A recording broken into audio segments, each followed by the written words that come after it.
Hey folks, it's the Jersey Eats podcast, part of the USA Today Network, NorthJersey.com, and The Record. We're food reporters Matt Cortina and VanDooijeweert, and today we're talking about desserts. Yes, we are. We're getting sweet, sticky, decadent, and indulgent to talk about something that not only performs well on social media, but that none of you skip when you go to a great local restaurant. I bet it performs well on social media. Oh, heck yeah, it does. And when I go down with the top 4 best performing ones on social media of all time for North Jersey Eats are, I don't think you're going to be surprised by any of them. You seem like a big dessert person. You got a sweet tooth. Yes, I love sweets.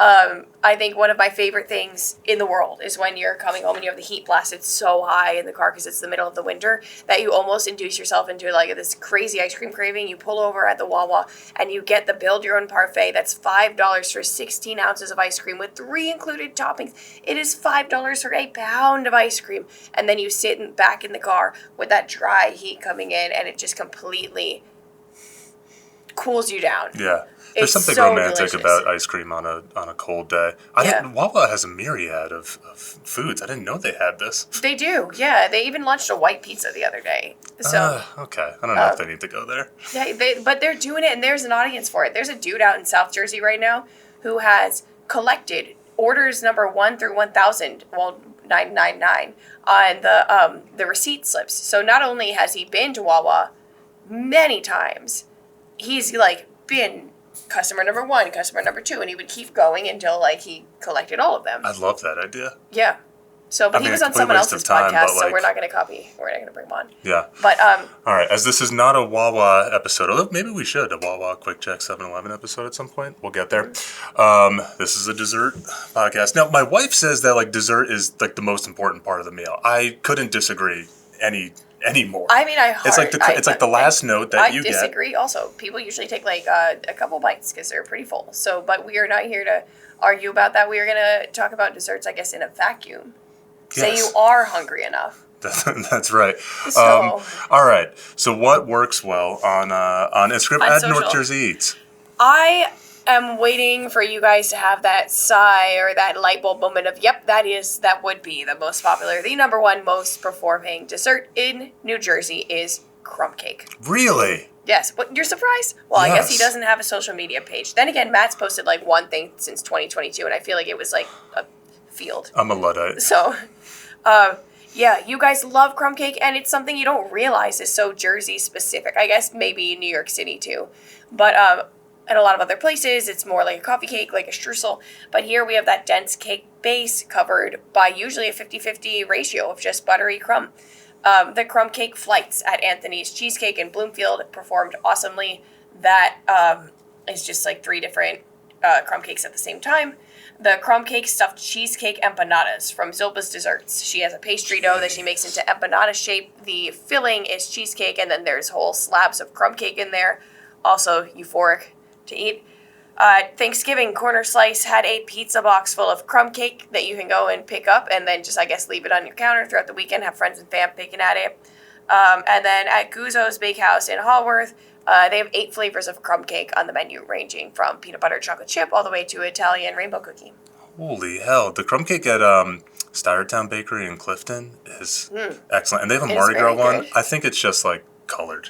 Yeah. I think that's what people are doing for Mardi Gras foods, is just coloring it. Yeah, so Stuyertown is one of the top 3 that I hear most from you guys. Another one is Packanack. That's my personal favorite because I find the cake to be the most buttery and greasy. And the one that I guess we have both agreed wasn't as good, just by omission, because you said Stuyertown and I said Packanack, is B&W. And I'm sorry if you're sitting at home and saying B&W is the end all. B&W has been the referendum. What about what Jimmy Kimmel said, or was it Fallon? I don't remember. One of the Jimmy talk shows. What about him? If the talk show host said it, it must have been right? Well, let's go back. Before me and Matt existed, we had another food writer here called Esther. Well, I guess we existed. We were alive. No, but she also existed before us. Esther was 73 years old. Yes. When I started. And then she immediately retired. Yeah. So I guess I filled in. Yeah. But she already had done a piece saying B&W is not what it used to be. Jimmy, whichever one, is out of his mind. Our editor, Liz, followed up her piece with another piece saying essentially the same thing. I'm saying it now, Matt's saying it now, and probably 49% of you in the comments are also saying it. So there are a lot of people that apparently know something about what it used to be and what it is now. But I'm not that old. Matt also is not that old either. I'm older, but not that old. You get that a lot. Like, oh, it's changed. I don't know. I don't know if it's changed. I don't I'm know only what it eating was now. before. But what it is now is certainly not great. So skip it or just get another item there. Yeah. Well, I'm shocked by crumb cake. I associate it with my grandparents, but I also love crumb cake, so I guess I'm not that shocked. All right, moving on down the list of Second. what works on social media. Cinnamon rolls. Yeah. Big, fluffy, gooey cinnamon rolls. 1.8 million views for Mav's Top Buns in Middletown, which is a cinnamon roll bakery with crazy flavors like funfetti, red velvet Nutella. Obviously, they still have original, but they're really thinking outside of the box. One of my favorite desserts in New Jersey overall. I have 3. Hopefully, we'll hit them all at this point or at some point in the cast. The honey butter sweet corn one that they do in July. It is a sweet corn infused brioche with house-made honey butter drizzle on the top, sweet corn icing, and crumbled cornbread with a brown sugar filling. And it's really delicious. That sounds amazing. And I think also what you guys love about it, or what you love from the video, is that it will literally deliver to your door. You don't have to go to Middletown, because God forbid, we have to go to Monmouth. But you don't have to. It will come to your house, vacuum sealed, a little extra frosting on the side. They still put frosting on top, so it's a bonus. You don't have to pay another $2.75. But anyways, yeah. It's a day if you're going down to Monmouth County. You just get lost in there. It's literally 58 minutes. It's not even a whole hour. Yeah, but for some reason you just get lost in there. Anyway, not to trash on Monmouth County. I did not. I love Monmouth County. The other day, Liz, same editor, she was like, Monmouth County just declared itself the pizza capital of New Jersey. You need to write an article that's saying that that's not true. This is BS. And I'm like, honestly, though, it might be. I don't know. I've had a lot of really good things inside of Monmouth County, and I really like being there. So I'm not going to write that. Speaking of cinnamon buns, I've seen cardamom buns pop up. Have you had any good ones? Because I prefer the flavor of cardamom to cinnamon. That sounds appealing to me. I haven't, unless the bakery's just making that swap and not telling you. Yeah. Yeah. No, I didn't. I've had some really out of left field cinnamon rolls, like a Ferrero Rocher cinnamon roll that was like smothered in hazelnut spread with crushed hazelnuts at Guzzo's Bakehouse. It's an awesome canvas for awesomeness. Okay, moving on. Number 3. This might surprise you. It was banana pudding. Yeah, it does surprise me because pudding, like what? Yeah.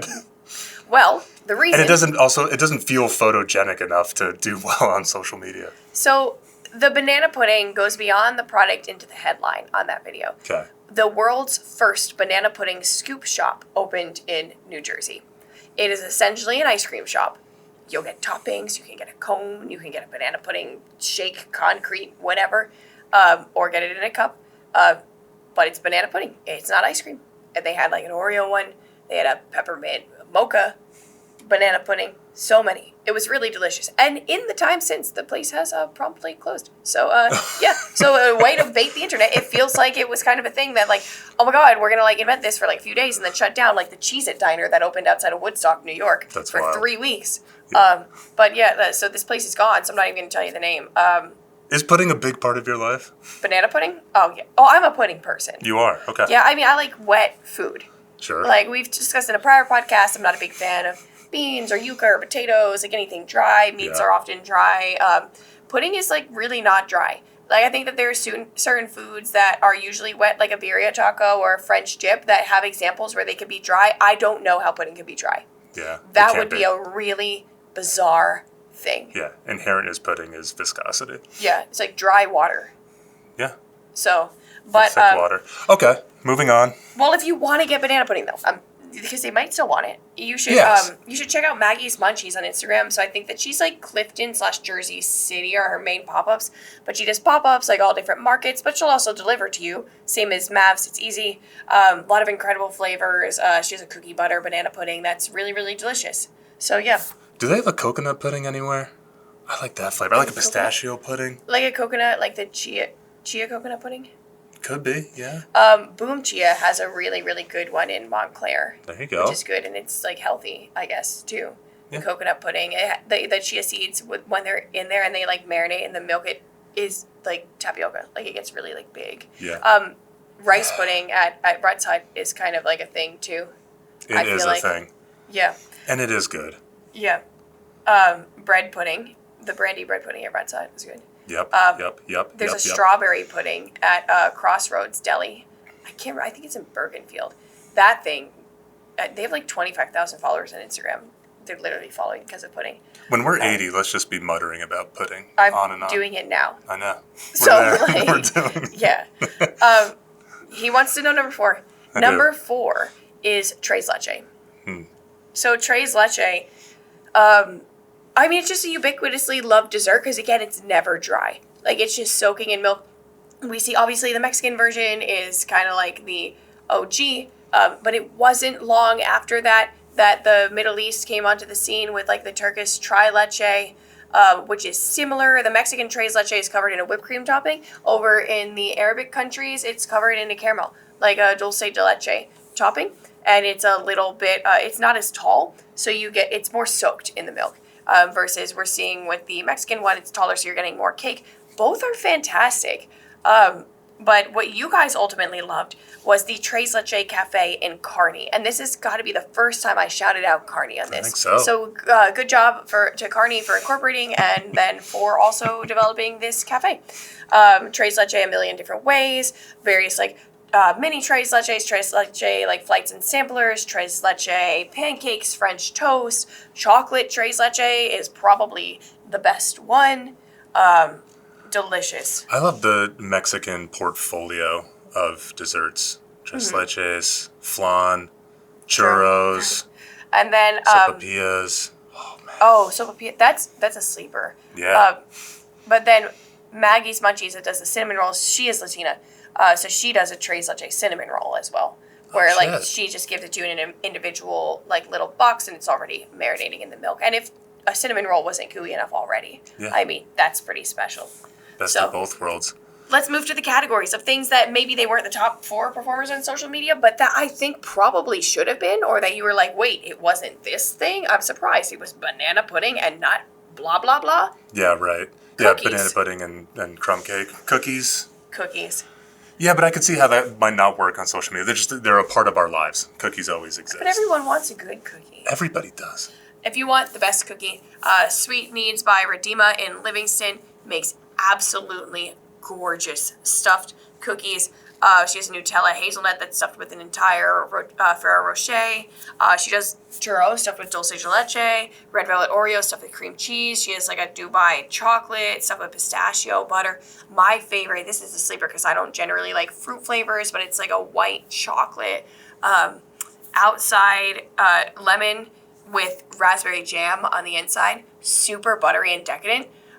I don't even think that there's a place in my mind that even comes in second. Like, I just feel like it's such a landslide for her. Yeah. You have to go. That sounds good. I would say, I mean, this might not be the most decadent, but if you have food allergies, Zest in Fairfield has a vegan, gluten-free chocolate chip cookie that's like as good as. There are a lot of vegan desserts that are very good because they'll use like coconut oil, which is a neutral flavor, but it's even more decadent than butter. There's also like how calorically dense is something in a tablespoon. And you see things like butter or peanut butter are 100. When you go to macadamia nut, 1 tablespoon of macadamia nut is 120. It is the max amount of calories you can get into a tablespoon. And a lot of these vegan substitutes then are more calorically dense and they're going to be richer than what we're seeing. So don't throw shade on it until you've tried it. Yeah. You might be very surprised. Just while we're on the note of it, the vegan pastry lab in, I believe, Inglewood has like this super thick peanut butter bar that's as indulgent as anything you could get with full dairy and full sugar. Delicious. And then on that note, I want to give a shout out to my number 1 favorite dessert in North Jersey, since we're talking about peanut butter. It's the famous, the original Anello peanut butter pie. It's doing really, really well on its own social media, let alone mine. It's been picked up by multiple news networks. There's a clip of Dylan O'Brien, who's like a hotshot, like the like dude that like you coveted, like your celeb crush in my generation. They were trying to interview him on TV. they couldn't get him to get like a direct answer to whatever the question was, and he was like, I'm sorry, I'm still thinking about that peanut butter pie in the dressing room. Like, this thing has really swept the nation. The original is essentially like you took a Reese's peanut butter cup and you inflated it to the size of a pie. It's a house-made Oreo crust filled with a peanut butter cream filling, some chocolate chips, and a chocolate ganache topping, some crumbled peanut butter cups, and that's all she wrote. Holy shit. I know some people, and probably me, who would be all over that. Yes. That sounds amazing. My personal birthday cake. So my favorite one on the menu is the peanut butter and jelly pie because that's a house nutter butter crust. So it's more of a blonde approach with raspberry compote swirled through the middle and peanut butter ganache on top. And I do have a menu exclusive. I made a flavor there with her, and it's online. You can search her up, Anello Peanut Butter Pies. She will deliver to you. Or you can also find her around. She sells out of a few restaurants in Jersey, like on a daily basis, so you can find one near you. The Blizzard Pie. Actually, take a guess what that might mean. I'm thinking of the Dairy Queen Blizzard. Okay, he's right. So essentially, you still got that Oreo crust, you got that chocolate topping, but everything in the middle is everything you could find in a Dairy Queen Blizzard. You got Reese's Pieces, you got M&Ms, you got crushed Rolos, you have Heath bars, you have Snickers, all loaded in this pie. And at Halloween, we rebranded it. We call it the Trick or Treat Pie, and it flies up the shelves. Why not just throw all the sweet things in there? For sure. Donuts? Donuts. Are donuts dessert? Oh, what else would it be? Breakfast? I mean, it's okay to have dessert for breakfast. I've definitely it's also okay to have breakfast for dessert. I've definitely had donuts for all 3 meals and dessert. It's all things. Yes, I agree. The other day I had Reese's Puffs in creme brulee flavored yogurt for dessert, so that was still kind of breakfast. Donuts. Yeah, so Black Magic Bakehouse kind of, I feel like, has a bit of like the referendum ultimatum, like over like New Jersey donuts. She does sourdough style, and sourdough is really the trend right now. The best one is the pistachio when she has it, but the flavors rotate. That's in Ridgewood, but you guys already know. I mean, I just told you about something that's about as popular as like Domino's. But another one that's really good is, if we are still talking about Guzzo's Bakehouse as well, because I'd like to plug them for my second favorite dessert in the state, which is their lobster tail, but we'll get back to it. They have great cronuts if you're into the cronut. And then if you're into like just a standard donut, like a homegrown version of like a Dunkin' Donut or a Krispy Kreme, Glazed Artisan donuts, I like it in Caldwell because it's a not as crowded location. But they have a bunch of good things. So all 3 of those are very different donuts. I'm glad the cronut still exists. It had such a big moment, like 10 years ago. And now it's still kicking. Good for them. It's great. It has good texture. And then back to that Guzzo's lobster tail. Another one that you guys are now freaking out because I didn't say Rispoli. Hopefully it's just the same people that got insulted about B&W and they already left the podcast. Yeah. It's like, guys, just because like some things exist forever doesn't inherently make it the best. Like I So feel true.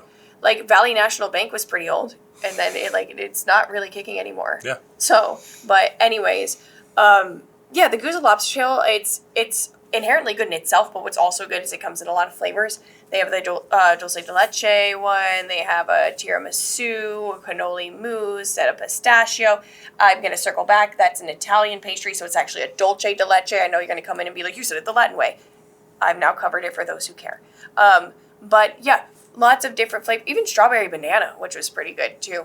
So that's always a good pairing. Moving on to some of those Italian desserts, cannolis. Yeah, cannoli. Bro, there's no S on cannolis. I know. He slipped. No, because sometimes I write panino, and people are like, that's stupid. And even I, in the back of my head, say panino when I'm talking about a singular thing. Yeah. So you have to write panini and paninis. Yeah.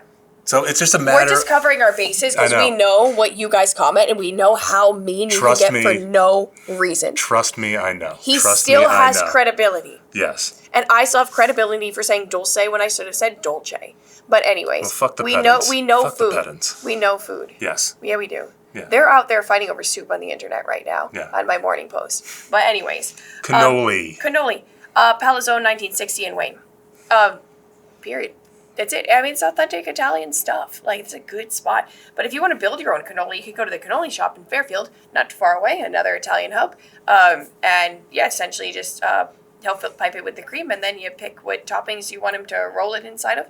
My favorite way to go is pistachio on one side and white chocolate on the other, or to do crumbled Italian rainbow cookie on one side and amaretto cookie on the other. It's a cookie crunch. Sick. Crunch. An almond overload. I do want to build my own cannoli. Can you change the filling real quick?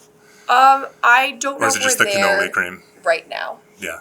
So. Oh, there might be more. I think that this is still a very new concept. Gotcha. Okay. I want to go into cheesecake. I think it's very popular. I mourned the loss of Mark's Cheesecake when it went. That is something that I will say it was good from day one. It's an older thing that kind of did have, like, all the power and control in the industry, and now it's gone, and I'm sad.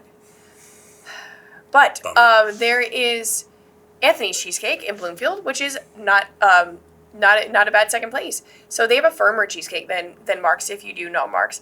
This is more of your Cheesecake Factory style. It's just essentially what Anthony's has become known for, as being the mom and pop Cheesecake Factory. This is really weird, but my favorite one there was one that they had around Halloween. I guess it was like maybe 2 years ago. It was called Phil's Slutty Pumpkin Cheesecake. Okay. If you guys know Slutty Brownies, that's not funny to you. But if you don't, that sounds really funny in a vacuum. Yeah, out of context, it's weird. So it's a pumpkin cheesecake on a brownie and cookie dough base. So raw cookie dough and raw brownie base filled with pumpkin cheesecake topped with crushed Oreo. It was very decadent. Yes, but what's not to like about that? Yeah, and if you want something it does feel slightly slutty. If you want something a little bit more mild, you can go for like a dark chocolate espresso, which again, that acidity is going to cut the fat. And then, I mean, obviously I'm a big fan of Reese's. So that's the place to go. Let's stay on something super decadent. Doing really well on social right now. Edible cookie dough. There's a place called Doughzerts that just opened in Pompton Lakes, I want to say. It's out there in Passaic County somewhere. Really clever name, but it's similar to the Banana Pudding Scoop Shop, just all different like scoopable house-made cookie doughs. They have brown sugar Nutella, Reese's, caramel apple pie, the original. Then they have a couple batters on there, which are more soupy, like cake batter, brownie batter, blah, blah, blah. Yeah, it's great. All right. As we wrap up here, anything in the ice cream realm? Oh, heck yeah. So you guys on my March Madness last year voted for Denville Dairy. That came as no surprise. I love it. For Morris County, I love it. It's 6 minutes away from me. It got me out of a ticket one time because a cop pulled over my sister for blowing a red light. I said, we're on our way to Denville Dairy, and literally look at the timestamp, the ETA right now. It says 9:28. He says, oh, I've done that for Denville Dairy. You're free to go. So, but if I could go anywhere in the state, I love ice cream on Grand and Englewood. It has a lot of like topping ratio in the ice cream. It's very crunchy, like that Ben & Jerry's thing. Now, will ice cream on Grand break your bank? Absolutely. I think the Kid Scoop is $8, but there's a big sign at the front that says, we are known for quality, not price, period. All right, what can't we end this podcast without talking about real quick? And you can tell us, listeners, if we missed one of your favorites. I want to talk about the only good item on the menu at Applebee's. The triple chocolate meltdown. Okay. Well, yeah. Okay. Period. Okay, I guess we can move on past that. Then another one that I think that you guys would love to know is apple cider donuts. We're still a little bit far from it, but you guys voted for Demarest Farms in Hillsdale, and I don't have any reason to disagree. And I would like to let you know also that the best chocolate cake is at the station in Mountain Lakes. It's called the Grandma's Chocolate Cake. And I'd also like to let you know that a frozen yogurt palace exists in New Jersey. It is called Let's Yo in Montclair. It has 150 toppings on the line. And if you find something that they don't have, they will go out and get it for you. That's an amazing offer and deal. Yes, they will. Promise that Let's they make Yo to you. has such star exceptional service that I feel like they actively pay me to go there.